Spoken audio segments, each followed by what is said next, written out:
সরকারের ভাবমূর্তি ক্ষুণ্ণ করতে কিছু ব্যক্তি এবং গোষ্ঠী এআই ছবি ব্যবহার করে বিভ্রান্তি ছড়ানোর চেষ্টা করছে বলে অভিযোগ করেছেন উত্তর সিটি কর্পোরেশনের প্রশাসক শফিকুল ইসলাম খান। আজকে বিকেলে নগর ভবনে আয়োজিত এক সংবাদ সম্মেলনে তিনি দাবি করেছেন যে ঈদুল আজহার তৃতীয় দিন শেষে রাজধানীতে কোরবানির বর্জ্য অপসারণ কার্যক্রম সফলভাবে সম্পন্ন হয়েছে। গত ৭২ ঘন্টায় উত্তর সিটি এলাকায় ১৮,৩৪৪ টন বর্জ্য অপসারণ করা হয়েছে। নাগরিকদের সহযোগিতার কারণেই নির্ধারিত সময়ের মধ্যে এই বর্জ্য অপসারণ করা সম্ভব হয়েছে বলে তিনি দাবি করেছেন।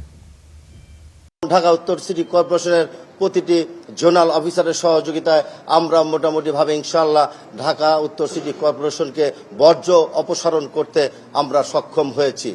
ঈদের তৃতীয় দিন ৬টা পর্যন্ত যেই বর্জ্য অপসারণ করেছি বিভিন্ন পাড়া মহল্লা এবং আমাদের সংগ্রহের জায়গা যেটি এসটিএস, সেখান থেকে আমাদের ড্রাম ট্রাকের মাধ্যমে আমরা ল্যান্ডফিল্ডে 18,344 টন বর্জ্য আমরা ল্যান্ডফিলে অপসারণ করতে পেরেছি।